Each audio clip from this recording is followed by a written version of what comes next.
you really need to know about your product and you need to know about the market. Okay.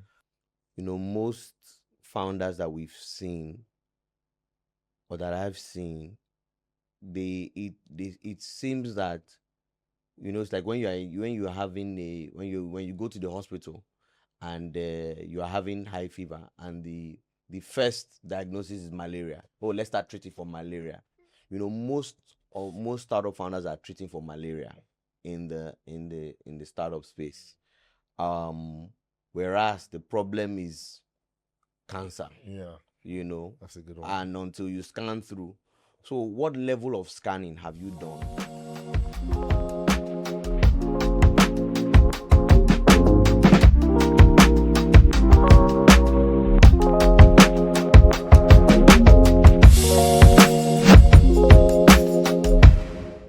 So, welcome once again to the Blue Couch podcast. This is the fourth episode in our investor series. It's been an amazing ride. Yes, yes. I wanted to say how are you today, but I'm not going to ask that. So, we have an amazing guest. I think I met him last year, April, first time, and that I just want to put this there, right? When you meet people, I'm not the most effervescent person, but when you just meet someone, like immediately you just connect and you drill down, talk about business, talk about different stuff. Like it was, I think Yeah. we met him when we were living somewhere, Yeah. and now I think that 30 minutes or 1 hour was actually like memorable, Yeah. right? So today we have him here seated in the, I don't, is this hot seats? We have him seated here, Ife Oyedele. Is a Nigerian entrepreneur, is an investor, is a venture partner. Then I think I'm going to pass it to him to introduce himself properly. Awesome. Thank you so much. Thank you, Toby and David, for having me. It's a pleasure. Always getting to sit with you guys. Hopefully behind the cameras more Yeah. than in front of the cameras, but happy to be here all the same. So, like David said, my name is Ife Oyedele. I co-founded a startup. Some people may know, some people may not know, called Kobo 360. I stepped down a few years ago and went into the venture capital space. Very interesting. So, playing on both sides, I've been learning a lot throughout the journey. So happy to be here to discuss more about that. Well, when you say some people may know, some people won't know, I think almost everybody that is interested in startups is going to know Copper 360. Because back then I think it was in the space everywhere. So it is like a logistics tech business, right? Exactly. So yeah, I think everybody knows Copper 360. Okay, but for the venture capital, wait, like, can you introduce? Yes. So I'm a partner at Kaleo Ventures. Kaleo Ventures is a faith-based investment firm. So we invest in Christian entrepreneurs across the continent.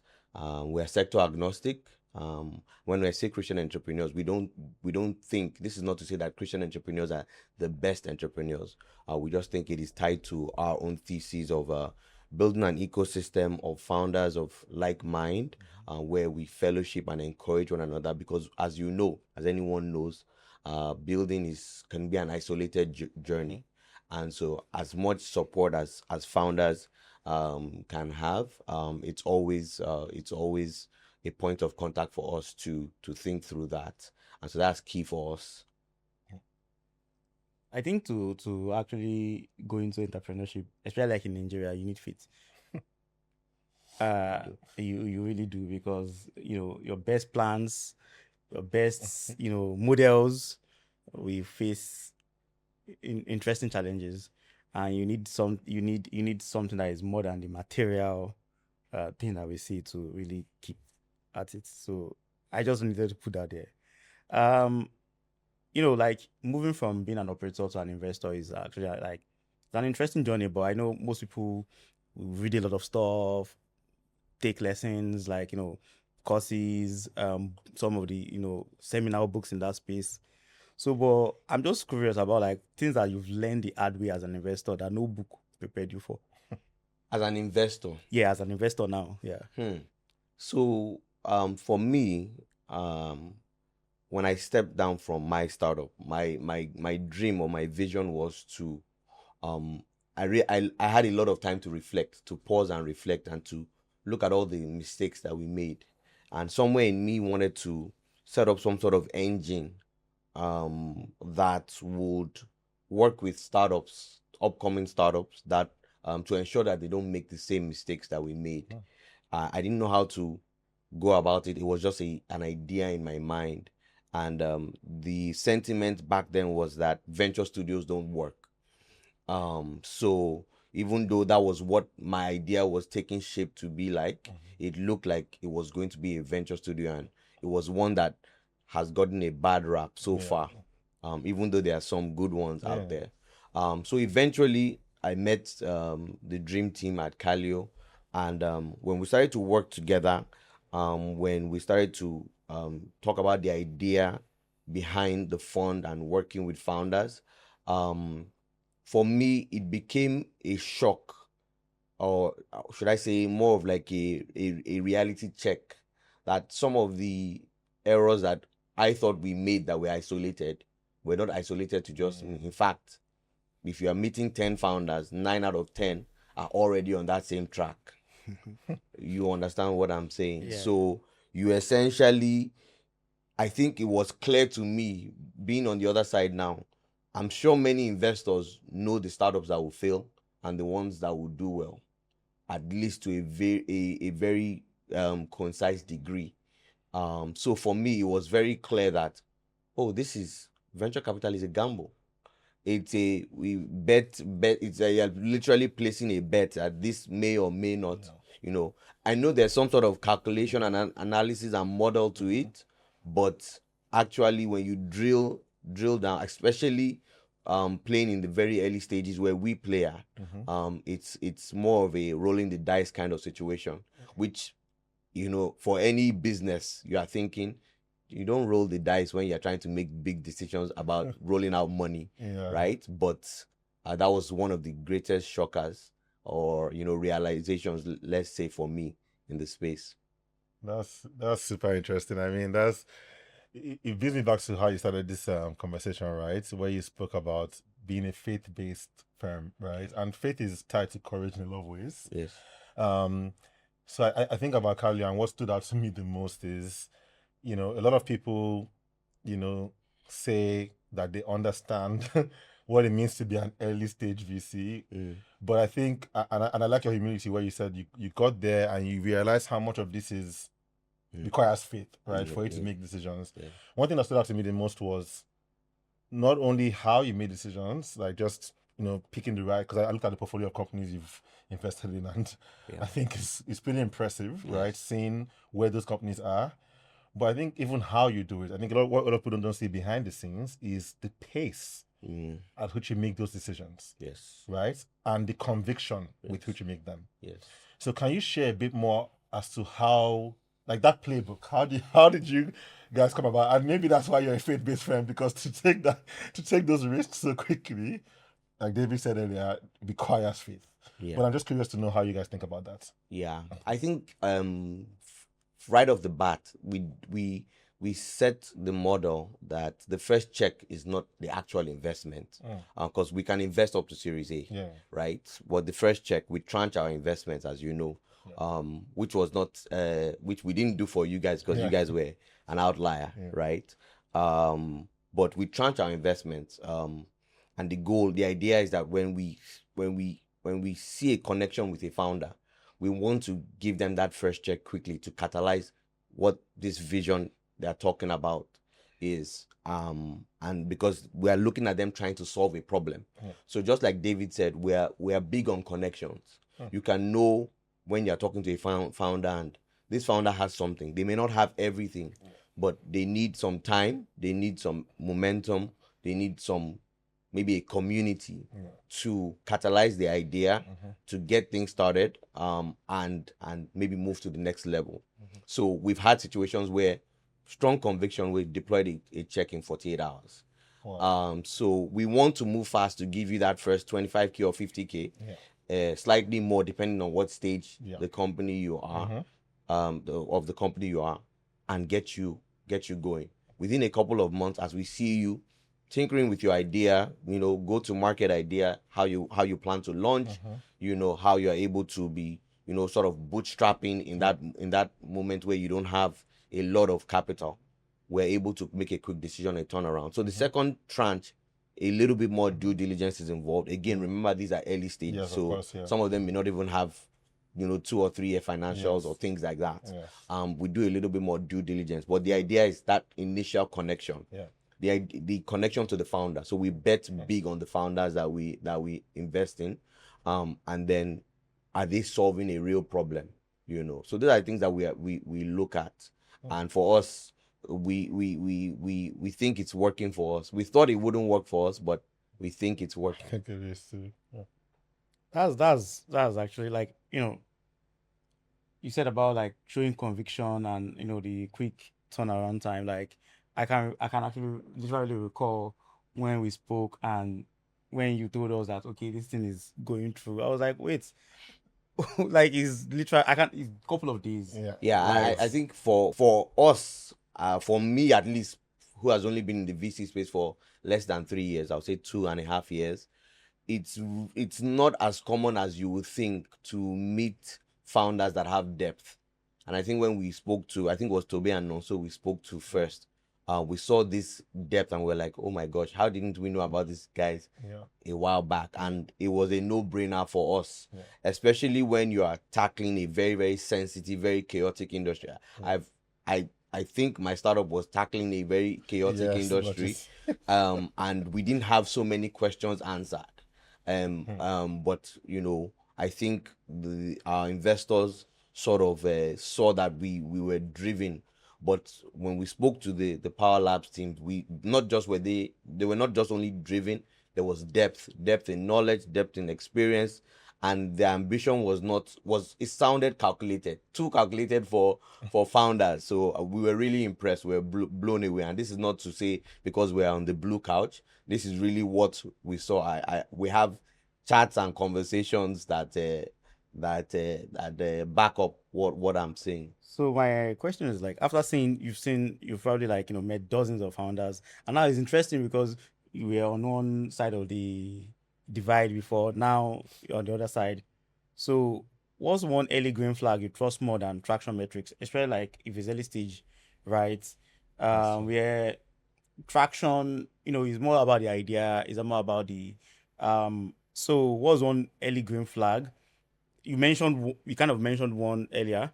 Then I'm also interested in red flags too, like things that um you would never rationalize away, because sometimes people get so excited about an idea and they miss the signals. We see it a lot. People make decisions, Yeah. and because of they want to make that decisions, they're already biased to make that decision. Yeah. They kind of rationalize things away. Yeah. Eventually, they're like, and I knew. So everybody always knew at the beginning, Yeah. right? So what was an early green flag, and what was a red flag that this will not really work? I think I think my green flag is also on the opposite end. My red flag.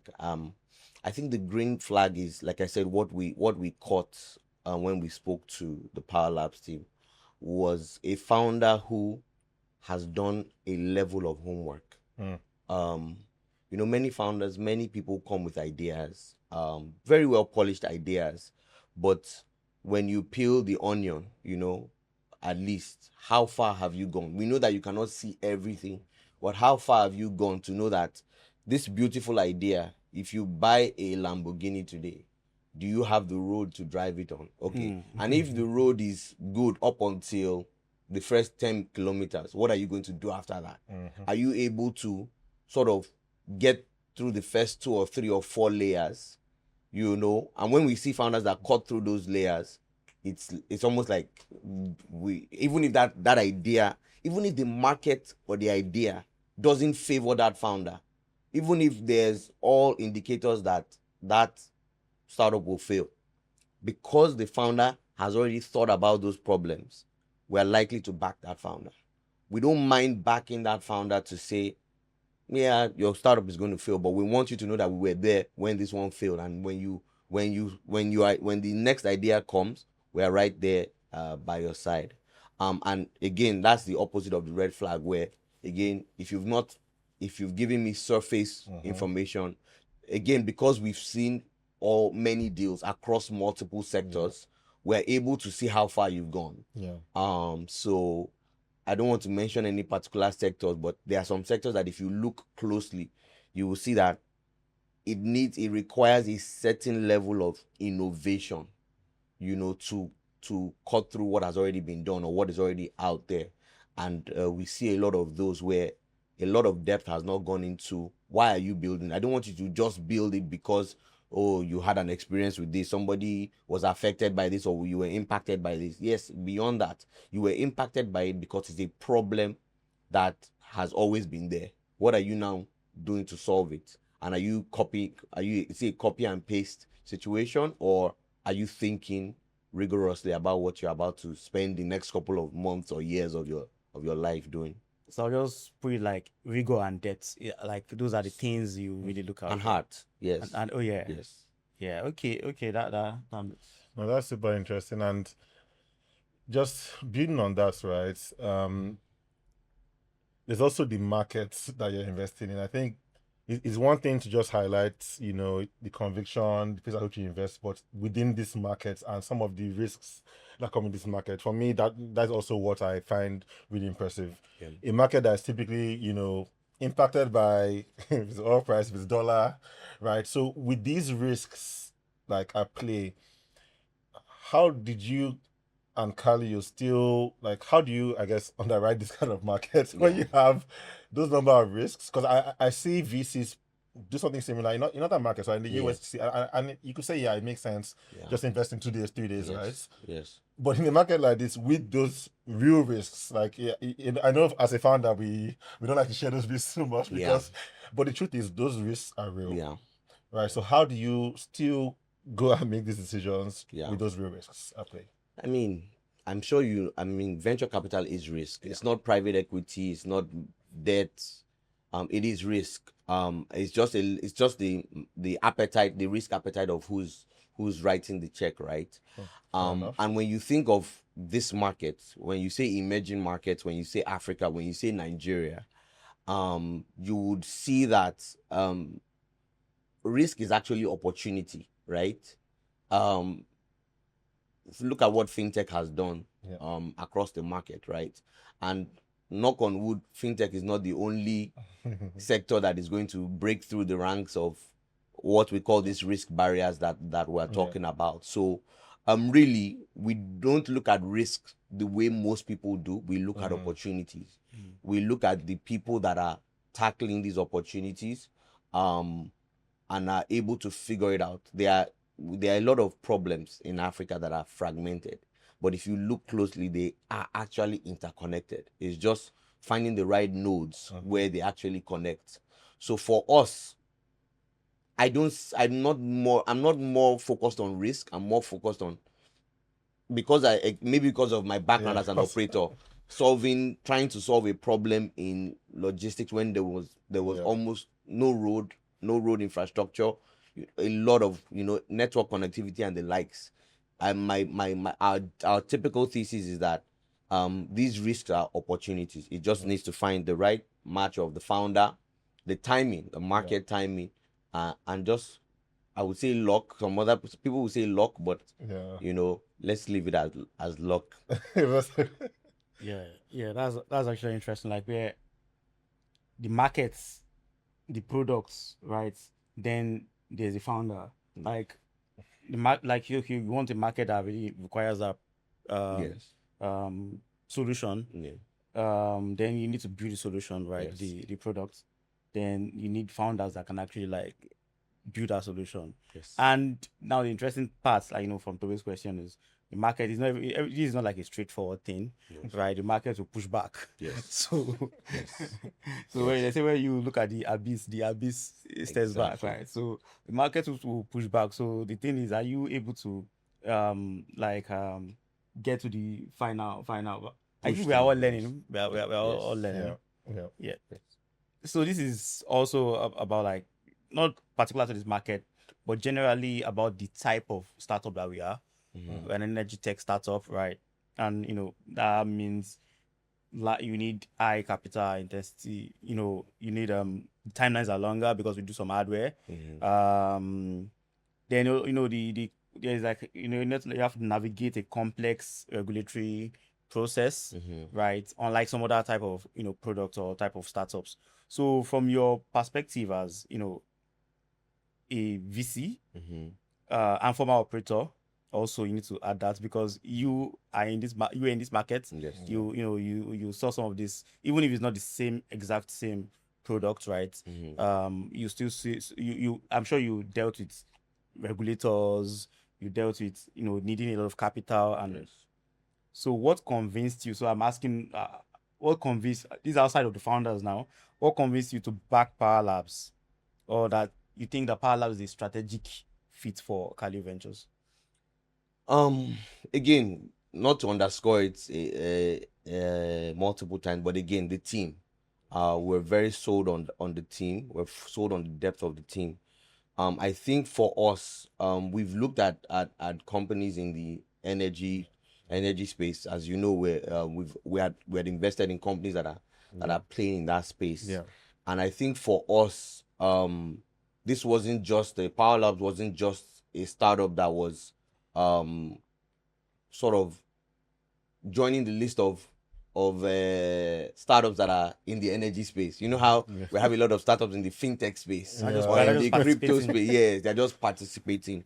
I think, like I said, how what we understood about the product and how it was able to, from the hardware and software side, cut costs, for its customers and Yeah. clients, save them money, and also contribute to the climate infrastructure, the climate conversation that have been going on. Yeah. For us, that was very key, because energy prices are surging all over the world, Yeah. right?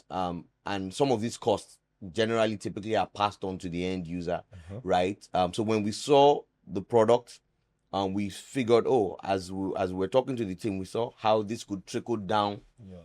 to the end user. Yeah. So it touches every stakeholder along the value chain. Yeah. And for me, that was a big deal for us. That was a big marker that, this is not just, for lack of, this is not just another solar, Yeah. company and everything. This is more thinking of energy utilization, where everybody right now, the quickest thing is to turn off all the ACs, turn off all the Yeah. lights. But how long is that going to last when cost of energy is going up? But if you are not tackling it from the grid, this from is, the infrastructure, from, especially for businesses, Yes. we look at businesses that are thriving in developed nations, but it's actually because they've been able to bring several costs down, Yeah. key costs that are fixed costs that will never go away. Yeah. So how does this support businesses? How does Power Lab solutions support businesses to drive down their costs, with infrastructure, where the other ones are already deficient? Yeah. This is now leveling them up a bit. So some of those things were what we said, there's no way we shouldn't invest. In fact, it was a tough decision for us because we had a company that sort of was doing something similar, but we're happy to scale through because we saw that there was either it was either going to be a complementary engagement, or at least not a situation where they would be at a major loggerheads with one another. But it was a deal that we were afraid to miss, by the way. Yeah. So speaking about like people kind of have this binary thing where because when you talk about cutting costs, if you just turn off all you don't use electricity. Not You've cut the cost already. But you need to actually use the electricity, Yes. because you need to be productive. Yes. You need to, and I know in the past couple of weeks, I don't know, maybe I'm the only one. I'm sure I'm not the only one. Lagos has been like I don't know, a gas oven. It's been hot. Right. Yes. It's been extremely hot. Yes. So imagine telling someone to turn off their AC. Yeah. Right. So we need to like be more innovative. We need Yes. to actually think about solving the problem. Yeah. And solving the problem is not like use less energy. Yes. I went to I went to a place in Spain called Murcia. It's like the agriculture, like a very key agriculture. It has this MURCIA. CIA, Right, okay, yes, it's okay. a very key agricultural community. I don't think they have any water body close to that area. But there was a company, I can't remember the name, that they had developed a technology that was, I mean, it's popular now, it's becoming popular now, that could send water through the irrigation system, the exact precise amount of water that each plant needs, without wasting a lot of water. So think of, you press a button from your phone and water, this amount of liters of water goes to the farm, waters the plant, and you turn it off. You know, so because they had to manage, they have to manage water. Intelligent So water. you can you understand what I'm saying. So for me, that was the sort of the light bulb moment when I was listening to Power Labs. It's okay, yes, it's not that if you store up the water, you are still going to, like you said, just like the power situation, you're still going to need to plug your phone. You're still going to do this. Yeah. But if you solve it from the infrastructure point, how does that trickle down to the end user? That for me is what really really excites me about startups like Power Labs. Interesting. So I want to just go a bit into your prior experience as a founder, right? Yes. So, it's not. So one thing that founders love is, I think it's very common. This is public, but it's like, VCs with that operator experience, right? I mean, I'll speak for myself. That for me is a really really important variable that I look at, right? And not to say that they're not, you cannot be a successful VC without that. Yes. However, there are some key things that you just see when someone has a operator experience. They know, for example, right, knowing when to support and how to support a founder, Yes. right? And one thing that I think stood out to me, right, working with you, is you always seem to know when to reach out, and when we, and the kind of support that is needed, Yes. right? And it's also done with a surprising level of humility, right? Because some of your experience, you come and just easily say, I have done this before, So I'm curious to just know, how much has your founder experience really influenced you as a VC, and can you point to any specifics? I mean, there's one I'm seeing from just an outside party. It's surprising the level of humility you have coming in, and maybe that comes from being a founder, and you probably interacted with VCs where you did not like, them interacting a certain way. Maybe that translates to how you interact with us. I don't know. Yeah. But it stood out to me that you just know when and how to interact with the founder. I think that it would definitely probably have a lot to do with my background. Again, given our own failures as startup founders, and learning through that process, I think that when you're a founder, you don't have a lot of time to work with other founders. It's just impossible to, because as you guys know, you guys are probably burning the midnight oil.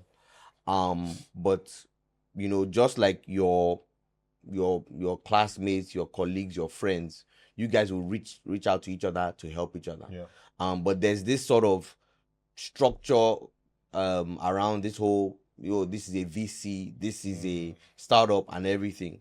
I think for us, the heart is not that, this is a VC heart, or this is more like, what's the connection between Tobe and Ife? Tobe, David, Nonso, Egi, the team, and Andrew, Ife, Iritimipo. That connection is very, very key for us. I mean, we don't really carry the whole. Yes, we're a VC. We have a fiduciary duty to our LPs and whatnot. But actually, that ties to being connected to our founders, ensuring that with the best of our capacity and our availability, we can support, and we don't over exaggerate that capacity. We will tell you what we can do, and we'll try our best to push the needle, because essentially your success is our success. But again, as a founder who hired tons of employees, over 200, 300 employees across multiple markets, a thriving startup is thriving jobs, a comfortable family, children. I mean, everything just everything just connects when everything is done correctly. And as I tell a lot of people, you think you people that want to separate their work life from their family life, I'm like, no, it's impossible. You spend maybe 75% of your lifetime wherever you work, and so your contribution to those organizations is more of a rap sheet. It's more of like a resume wherever you go. Nobody's going to ask you what your wife said about you when you are going for your next interview, or your job interview, or what your children said about you. They want to get references from where you work. So I think for us is founders who say, oh, Kaleo was there when they could be, and they're a VC that actually loves on their founders and just supports them when they can. You said something that I decided I'm not going to just go down. That you said we're talking about, like, work life. If I put that thread, we'll not leave here today. Don't pull it. Yeah, so I'm not going to pull it. But it's interesting that you think that way, right? There's this thing about, like, the US increasingly expects private industry. I think the US is primarily capitalist, right? Yes. To lead energy innovation, clean energy innovation. But you see kind of I think people make a lot of mistake about China, thinking that it's just state-directed capital. Not exactly. A lot of things happening in China too is also like private, but there's a way they incentivize them. Yes. So you see local governments, state governments are very active in China. Yes. So where you are supposed to focus on solar panels, Yes. you are supposed to focus on this other thing, Yes. right? But you see that happening, in the West and in the East. So we are back here in Africa, right?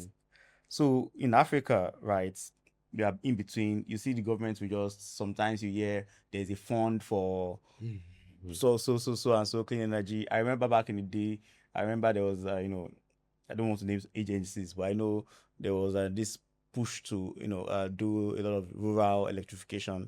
So Yes. and most of it was meant to be solar. Yes. And you also see that in terms of, like, for right now, I think all the federal schools, federal universities, and the teaching hospitals are going to clean energy. But something that I just feel like, okay, is this really about buying things, right? Like actual innovation, because if there's someone that should be innovating anyone, or that should take clean energy seriously, we do have a lot of resources in terms of God-given resources.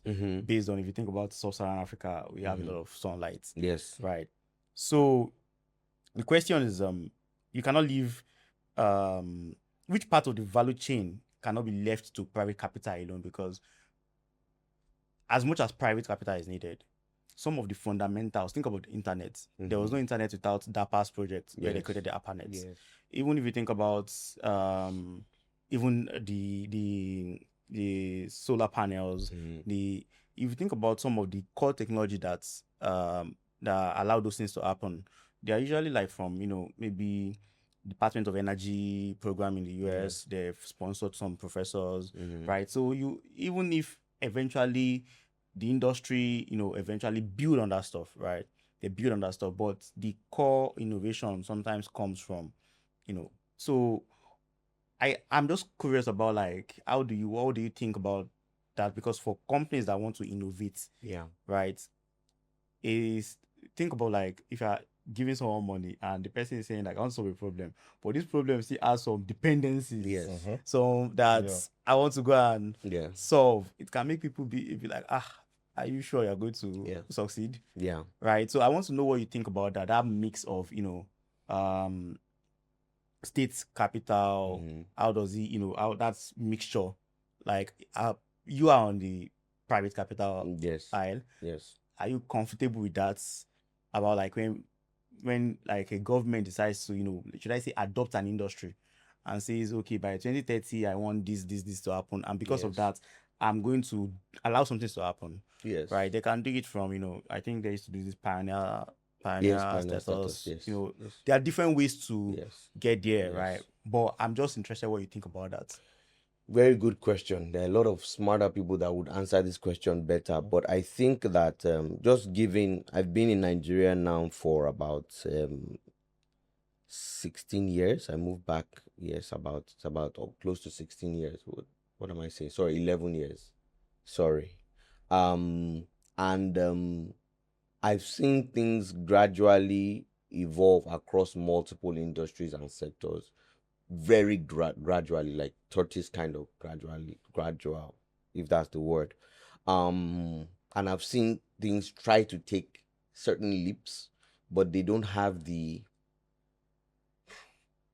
maybe the word is, the skill gap is missing. So in emerging markets, fortunately and unfortunately, you need a lot of involvement from the government, and that should come in form of hand holding. It's there's been a silent, it looks like it's more imposing than collaborative. Okay. You understand what I'm saying? Yeah, like maybe regulators Yes. saying do this, do that, Yes, rather do that. But we've seen now one of our startups engaging with a compliance and regulatory body in a particular sector, roll out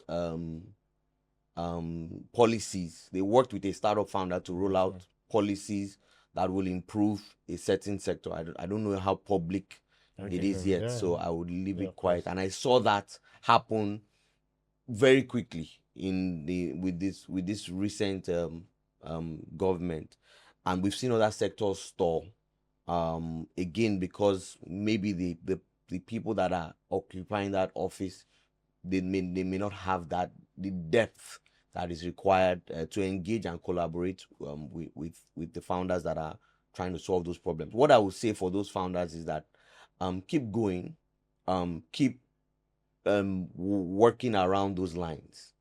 Usually, and of course not in every sector, you have to be very sensitive with which sector you are playing with, know where there's limitations from the government to do. If you are building something that has to do with, well, actually we have a good minister now in the ICT space, so I was going to say that you should not play in some of those sectors, but now we have a minister who understands the space, and I'm sure he would support any startup that is solving real problems around that sector.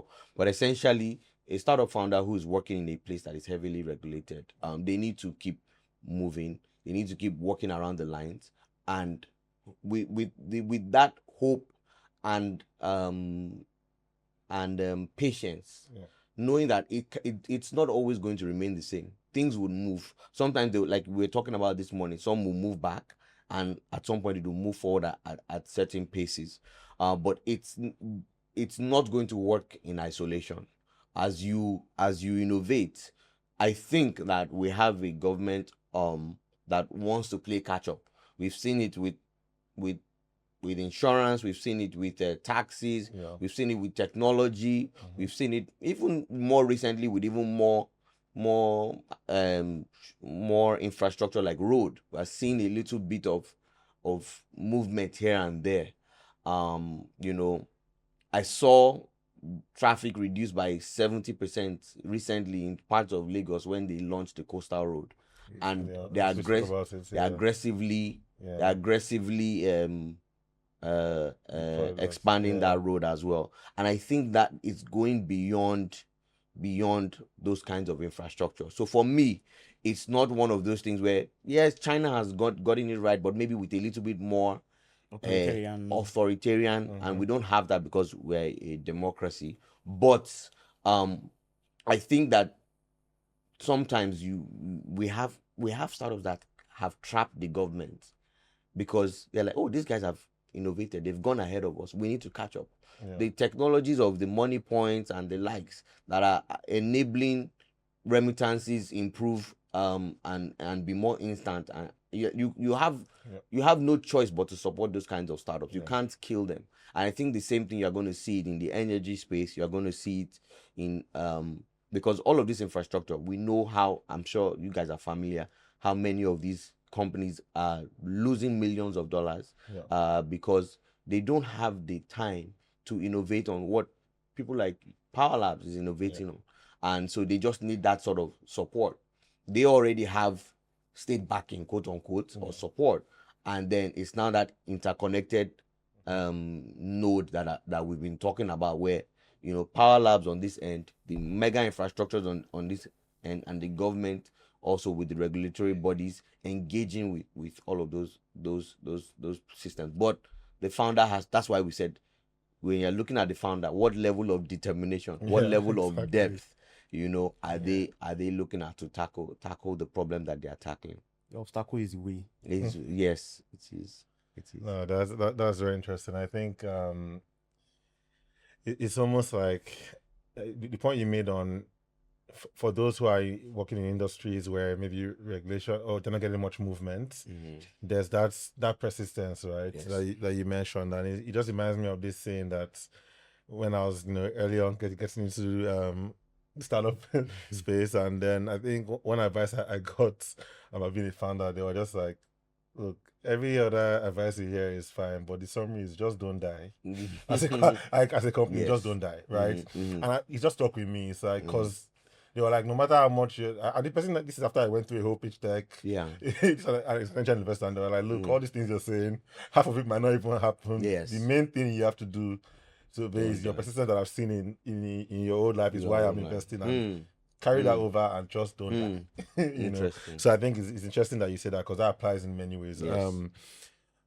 So I mean, I think a final piece for me would be, what's one piece of contrarian advice, similar to what I got, that you wish every founder in Africa would hear and take seriously before raising their first round? Ask that question again. Okay, what's one piece of contrarian advice that you wish every founder in Africa would hear or should hear and take seriously before they go and raise their first round? What advice? Unpopular advice, or something that maybe like, it's not typical, similar to the one that I got of, just don't die. What's one advice you would give that you think everyone should listen to before they go and raise their first round, or even get into this game of starting a startup? There's that's a for a founder, for me, what I'm looking for in a founder, the first thing I'm looking for in a founder, like I said, I think it's still the same thing that I go back to, because you only have so many opportunities to get in front of a VC that will write you that first check, especially in a market where pre-seed is shrinking, and maybe even seed to a certain degree. It sounds cliche, maybe it's not contrarian, but you really need to know what you are getting into. You really need to know about your product, and you need to know about the market.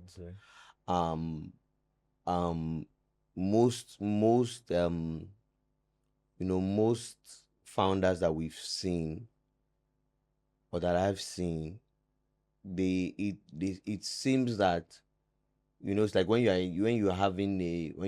go to the hospital and you are having high fever, and the first diagnosis is malaria. Oh, let's start treating for malaria. Most startup founders are treating for malaria in the startup space. Whereas the problem is cancer. That's a good one. And until you scan through, so what level of scanning have you done? And I think to add to that, know your numbers at the very least, high level. Like it stresses me out when I'm on a call with a founder and I ask them, what was your revenue? How many? Like, oh, I'll have to get back to you. Like it sounds like you've just not done your homework before you got on the call. So you have to get back to me. And as VCs are making quick decisions because they are looking at how many pitch decks, they're talking to many founders. So for me, you have to know what you are getting into. You are building a health tech solution. do you understand how the regulatory landscape has changed and what impact it has? Are you following? Yeah. As a founder, you have tunnel vision, but like we were talking about earlier, are you looking at all of those things that impact those external factors that impact your Business. well, we're not talking build for it now, but at the very least, because you are aware of it, it makes me believe that you will be working to find a solution or a workaround when the time comes. And then, of course, knowing your numbers just shows that you know high level what is going to drive the success, whether it is, number of users, whatever it is, and then layered on that, active users, whatever it's just your basic information about your startup. Don't tell me you will get back to me on that. You should have those numbers because investors want to make a quick decision. They want to connect with you because they know that, okay, this person is really serious, and they want to make those quick turnarounds. So for me, not really. No, those are we're very early. We move fast. We're not looking for any sophistication. We're just looking for serious founders. I think it's still back to the earlier answer about rigor and depth. Yes, you really require that, and I think it's required in this market or any market actually. Any market. I don't think one should want to do business when you've not actually taken time to really understand your products, Yes. Your markets. How come you are trying to build a product for a market you don't understand? Yes. So how are you sure your solution is needed? Yes. Right. So yeah, thank you very much. Thank you very much. It's been amazing talking to you. It's been amazing even pre the couch. Yes. The discussion we had. Yes. And now it's been an amazing 1 hour. A lot of insightful advice. And before we close, I don't know, maybe you are active on social media. Some of us are not very active on social media. Are you active on social media? Maybe LinkedIn. Yes. So people can just search for your name and find you on LinkedIn. Yes. So yes, you can find me. Hopefully you do publish on things. They can get this. Okay, don't publish. I can publish Blue Couch when you send me. Okay. Because it is wealth of experience and life experience, wisdom. Sometimes I just think that's what people just really need.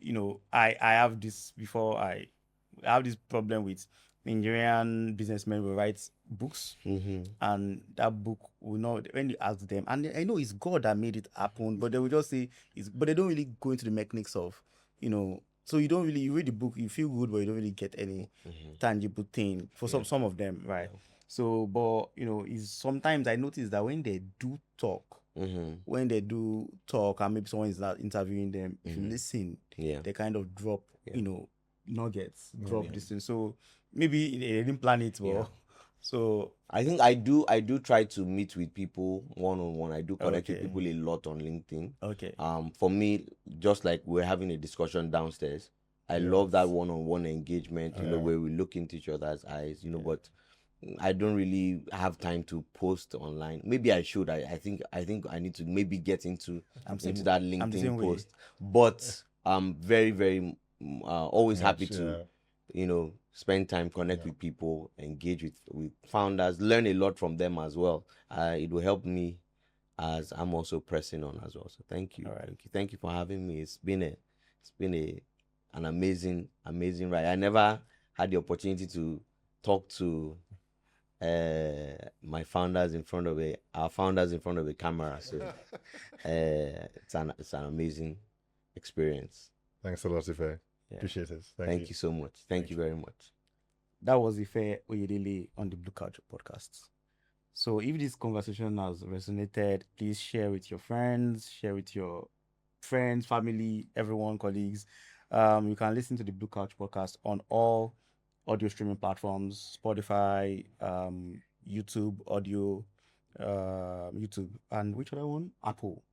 Right. So don't forget to also follow us on Instagram, on X, and on LinkedIn at Power Labs HQ. We'll see you next time on the Blue Couch podcast.